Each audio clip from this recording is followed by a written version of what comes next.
De ma fenêtre, je vois des centaines de balcons. Mais j'y vois rarement des gens. C'est parce que les balcons sont souvent des endroits désolés, exposés et peu invitants. Faire pousser des légumes ou des fleurs peut les transformer en parcelles de paradis. Dans cette vidéo, nous verrons comment la culture verticale peut maximiser vos récoltes tout en vous laissant assez d'espace pour profiter du balcon.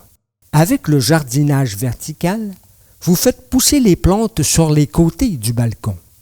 Les plantes procureront de l'ombre au balcon et à votre appartement. Cette année, je cultive seulement des tomates et des poivrons, mais j'ai fait pousser toutes sortes de plantes verticalement. Je commence mon jardinage tôt en semant des graines de poivrons. Ce sont des petits poivrons, mais très sucrés. J'utilise de grands pots et je les place au-dessus d'un réservoir. Je fais des trous dans le fond des pots pour que les racines puissent s'étendre dans le réservoir, à demi rempli de boulettes d'argile. Cette année, je plante 2 variétés de tomates cerises, Sweet Million et Sun Sugar, ainsi que 4 tomates régulières, Early Girl, Moskvich, une tomate d'héritage nordique, Pink Girl et Big Beef. J'enlève les feuilles et les pousses au bas des plants pour les planter plus profondément. Les plants proviennent de marchés locaux. 4, 3, 2, 1, Mes amis, c'est la course des tomates. Voyons lequel atteindra le haut du treillis en premier. Au départ, les plants mesuraient 15, 12, 15, 20 et 38 cm. Pour permettre aux plants de pousser verticalement, il faut les soutenir convenablement. Pour les tomates, j'installe un treillis fait de lattes de bois qui vont du fond de chaque pot jusqu'au balcon supérieur. Le treillis est solidement fixé à la balustrade. Quand les plants sont en place, j'enfile des cordes à tous les 10 cm qui passent d'un côté puis de l'autre des tiges. Quand les plantes poussent, il faut gentiment guider les têtes en alternant les côtés du treillis de cordes.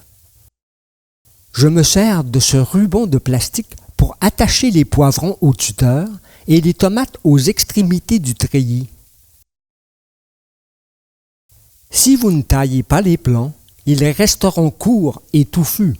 Cette année, je veux limiter chaque plant de tomate à 4 tiges. Pour forcer une croissance verticale, il faut choisir quelle tige on veut garder et enlever toute autre pousse. Il faut étudier la plante et choisir les 4 tiges les plus prometteuses. Par la suite, il faut continuellement enlever les gourmands.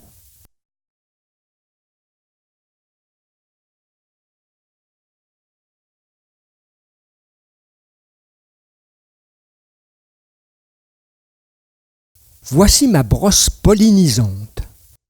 Sur mon balcon, mes premières abeilles apparaissent au début de juillet, ce qui laisse les plantes sans pollinisateur en mai et juin. Les poivrons s'autofécondent, ainsi que les tomates cerises, mais les fleurs des grosses tomates se fanent si elles ne sont pas pollinisées. Les vibrations d'une brosse électrique sont semblables à celles des abeilles, et les fleurs réagissent en libérant leur pollen.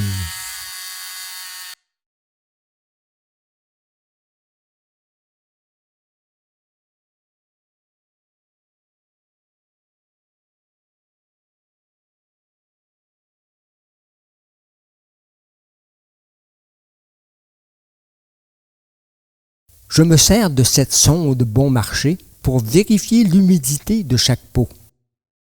Les plants sont remplis de tomates vertes et de fleurs. Pendant une vague de chaleur, cette chaise devient un havre d'ombre et de vent.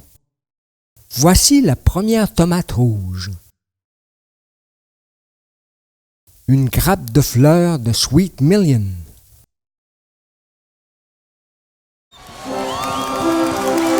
La tomate Moskvich a remporté la course au sommet, mais elle porte peu de tomates.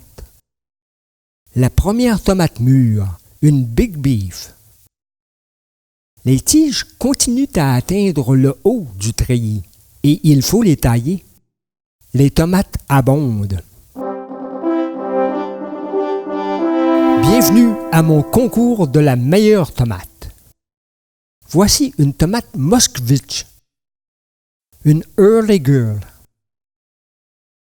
une tomate cerise Sun Sugar et une Sweet Million, une tomate Pink Girl et une Big Beef, mais celle-ci est plutôt petite. Je vais les goûter l'une après l'autre. Comparer les saveurs s'est avéré plus difficile que je ne le pensais.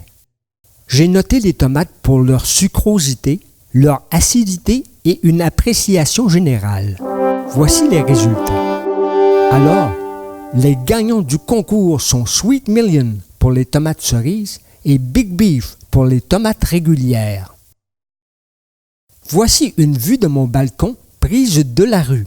Le treillis résiste au vent, même s'il est chargé de plantes et de fruits. Voici une tomate toast, un de mes déjeuners préférés à ce temps-ci de l'année. Mon secret, c'est de mettre un peu d'huile de sésame sur le pain. Les tomates vertes se retrouvent de plus en plus haut sur les plants. À cette période, je commence à enlever toute feuille détériorée ou malade.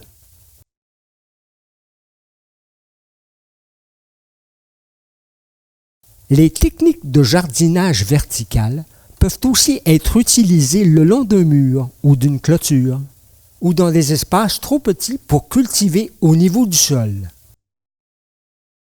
Jetez un coup d'œil à cette grappe. Les tomates cerises Sweet Million sont mes préférées. Je ne peux leur résister. En comparaison, le plant de tomates cerises Sun Sugar a produit 10 fois moins et j'en ai moins apprécié le goût. Les plantes transforment l'atmosphère de mon appartement. Il est tard en saison et j'ai considérablement éclairci les feuilles. Quand la récolte est abondante, je fais une recette comme cette salsa. J'habite en zone 5 et le froid arrive déjà. C'est la fin de la saison pour les tomates. Je vais bientôt enlever le treillis. Merci et bon jardinage.